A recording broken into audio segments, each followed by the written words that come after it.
بسم اللہ الرحمن الرحیم۔ حضرت عائشہ صدیقہ رضی اللہ تعالی عنہا سے مروی ہے کہ ایک دن حضرت محمد صلی اللہ علیہ وسلم حضرت خدیجہ کا ذکر کر رہے تھے تو میں نے کہا، اے اللہ کے نبی، آپ اس بوڑھی بیوی کا ذکر کیوں کرتے رہتے ہو؟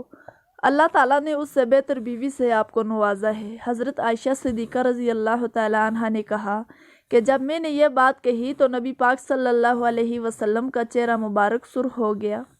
مجھے علم ہو گیا تھا کہ حضرت محمد صلی اللہ علیہ وسلم کو میری یہ بات اچھی نہیں لگی۔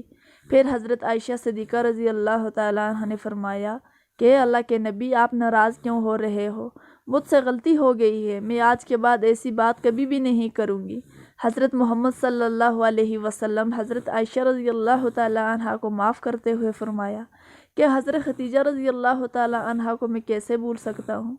حضرت خدیجہ رضی اللہ تعالیٰ عنہ نے میرا ساتھ اس وقت دیا جب ہر طرف سے مجھے کفار تکلیف اور مشکلات پہنچا رہے تھے۔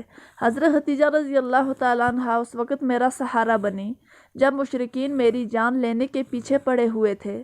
تمام بیویوں میں سے حضرت محمد صلی اللہ علیہ وسلم اپنی پہلی بیوی حضرت خدیجہ رضی اللہ تعالیٰ عنہ کو اکثر یاد کرتے رہتے تھے، ان کے لیے اللہ تعالیٰ سے مغفرت کی دعا کیا کرتے تھے۔ امام طبری اور ظاہری اور حضرت قتادہ بیان کرتے ہیں کہ حضرت خدیجہ رضی اللہ تعالیٰ عنہ اس وقت اسلام قبول کیا تھا جب کوئی بھی عورت مسلمان نہ ہوئی تھی۔ رسول اللہ صلی اللہ علیہ وسلم نے فرمایا کہ جنت میں داخل ہونے والی بہترین عورتیں یہ تھیں: حضرت خدیجہ بنت خویلد، فاطمہ بنت محمد، مریم بنت عمران، آسیہ بنت مزاحم۔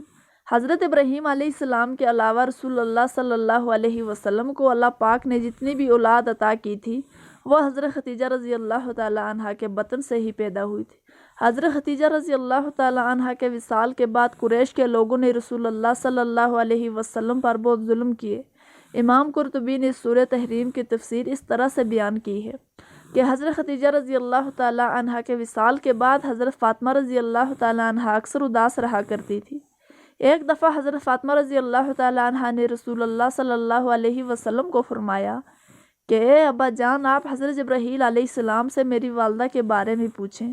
اے ابا جان، مجھے اس وقت تک کھانا پینا اچھا نہیں لگے گا کہ جب تک حضرت جبرائیل علیہ السلام مجھے میری والدہ کے بارے میں نہ بتا دے کہ میری والدہ وصال کرنے کے بعد کس حالت میں ہیں۔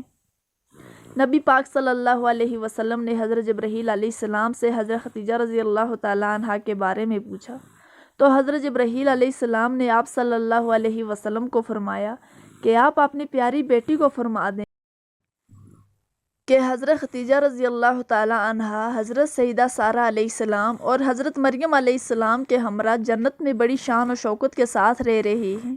جب حضرت محمد صلی اللہ علیہ وسلم کو اللہ تعالیٰ نے شب معراج کی سیر کروائی تو حضرت محمد صلی اللہ علیہ وسلم نے جنت میں ایک خوبصورت محل دیکھا جس میں بہت ہی خوبصورت اور پیاری پیاری چیزیں رکھی ہوئی تھی جو کبھی بھی کسی نے نہ دیکھی ہوگی اور نہ سنی ہوگی اور نہ ہی کبھی ایسی چیزوں کے بارے میں خیال کیا ہوگا۔ یہ محل دیکھ کر حضرت محمد صلی اللہ علیہ وسلم نے حضرت جبرائیل علیہ السلام سے دریافت کیا کہ یہ محل کس کے لیے بنایا گیا ہے تو حضرت جبرائیل علیہ السلام نے فرمایا، اے اللہ کے نبی صلی اللہ علیہ وسلم، یہ محل اللہ تعالیٰ نے حضرت خدیجہ رضی اللہ تعالیٰ عنہ کے لیے تیار کروایا ہے۔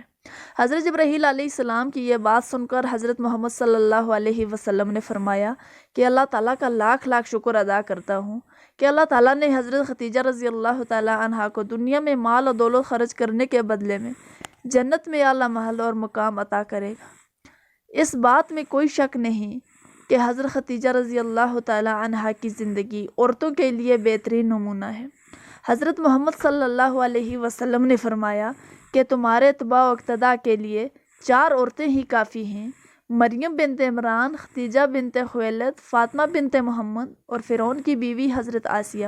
حضرت خدیجہ رضی اللہ تعالیٰ عنہ پہلی عورت ہے جن کو اللہ تعالیٰ نے خود اسلام بھیجا تھا اور جنت میں اعلیٰ محل کی بشارت سے نوازا تھا۔ قرآن پاک میں سب سے پہلے آپ رضی اللہ تعالیٰ عنہ کو ام المومنین کے لقب سے نوازا گیا۔ حضرت خدیجہ رضی اللہ تعالیٰ عنہ نے سب سے پہلے حضرت محمد صلی اللہ علیہ وآلہ وسلم کی تصدیق کی۔ تو پیارے دوستو، امید کرتی ہوں کہ ہماری آج کی ویڈیو آپ کو پسند آئی ہوگی۔ اگر ویڈیو پسند آئی ہے تو ویڈیو کو لائک کریں اور چینل کو سبسکرائب کریں تاکہ اس طرح کی اور بھی مزید معلوماتی ویڈیو آپ کے لیے لا سکیں۔ اللہ حافظ۔